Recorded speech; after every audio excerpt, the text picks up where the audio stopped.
entire community when we do that. Thank you, and I yield back. Sure, thanks, gentleman. Gentleman from Florida is recognized. 5 minutes for questions, please. Thank you, Mr. Chairman. I appreciate it, and I appreciate you agendaing the AIDS Kids Act today.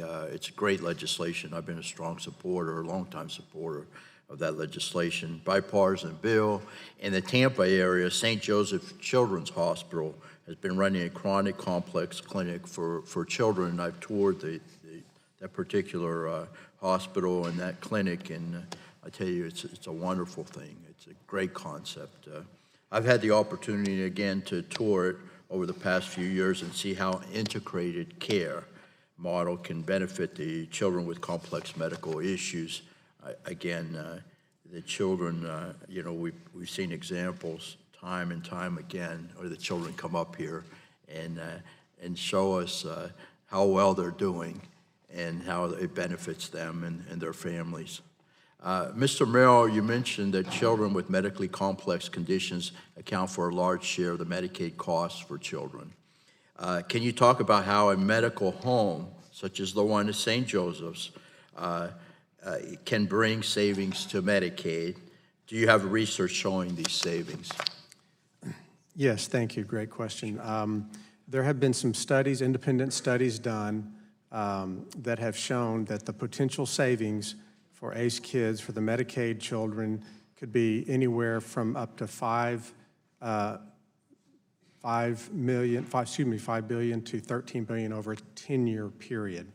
And as I said, under the CARES grant, even though 2.6% sounds fairly small, I think that's just the beginning of some opportunity for us to really, if we can scale this across all 50 states instead of just one-offs at different organizations. And I know the hospital you mentioned, they do incredible work there, but they are by themselves, they're siloed. And if we can create a national database in which we're sharing data, working together, driving best practices, then in the end, I think we truly can create the savings that everyone is looking for, but also improve the patient experience through these coordinated care health homes. And that's obviously that's the priority, to improve the patient's experience and quality of care for the child. Yes. And again, it's convenient for the parents. So I'd like to see that a hospital in every region of the country that has the ACE Kids model. Again, is quality measure data currently collected in Medicaid or Medicare? Yes, I think it's by state, and you will see different states starting to implement quality measures with a pay-for-play component to it. We are unaware of any quality measures that are specific to this medically complex population. I think that this bill contemplates that, as it should. One of the very most important first things that I believe we should look as a quality indicator is patient and family satisfaction. That's really what this bill is all about, making life much more convenient for these families, allowing them to navigate the healthcare system easier and have the better outcomes. We could implement outcome measures, reduced readmissions, for example, for this population, because this population tends to bounce back into the hospital. But if we're successful at creating the medical home, then we believe that we can keep these children out of the hospital more often, closer to home, and deliver better care and better outcomes as a result of it. It's so very efficient, too, because the doctors, they have multiple appointments during the day. They can see the doctors. And again, it's great for the child and the family. So I appreciate it. It's a no-brainer as far as I'm concerned, but sometimes no-brainers don't get passed up here, and I really appreciate the chairman agendaing this bill. It's got to get done. Mr. Salo, you mentioned that it's important to avoid one-size-fits-all and to allow for a flexible benefit design, and I agree. We have one Medicare program, but we have 50 Medicaid programs, each designed to serve the unique needs of their states. Mr. Salo and Mr. Merrill, do you think that the latest discussion draft for ACE Kids promotes a flexible benefit design for states? Maybe Mr. Silo, you want to go first? I know we don't have a lot of time. Sure. I think we've made a lot of progress, and I think as long as it continues to allow us, Florida to acknowledge, its current delivery system. Florida has a separate managed care organization completely focused on kids in the foster care system. New York has a system in place that holds pediatricians accountable for making sure that kids arrive at school at kindergarten ready to learn. There are efforts like this underway in lots of places.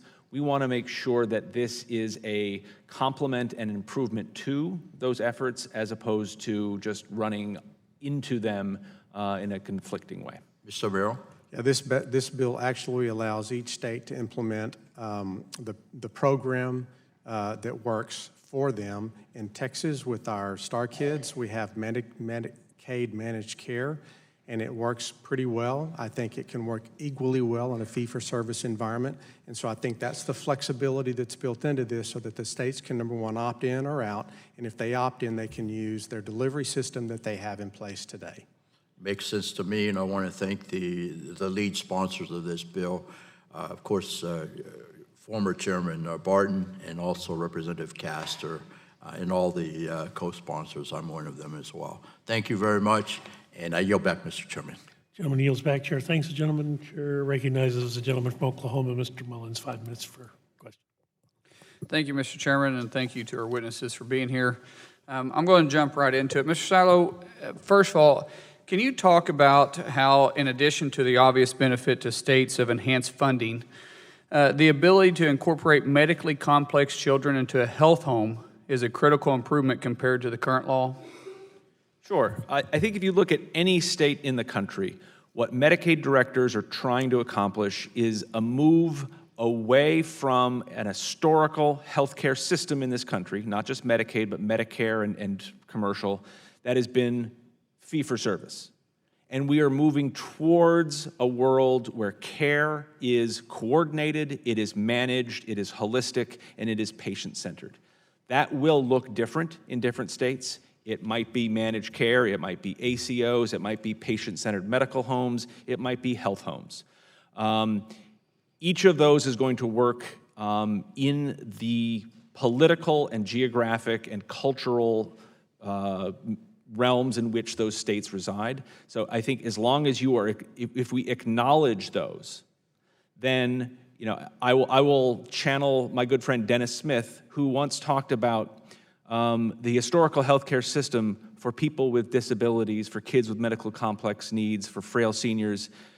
The fee-for-service system, FFS, he said it should stand for fend for self, because that's what we require, that's what we're requiring of them.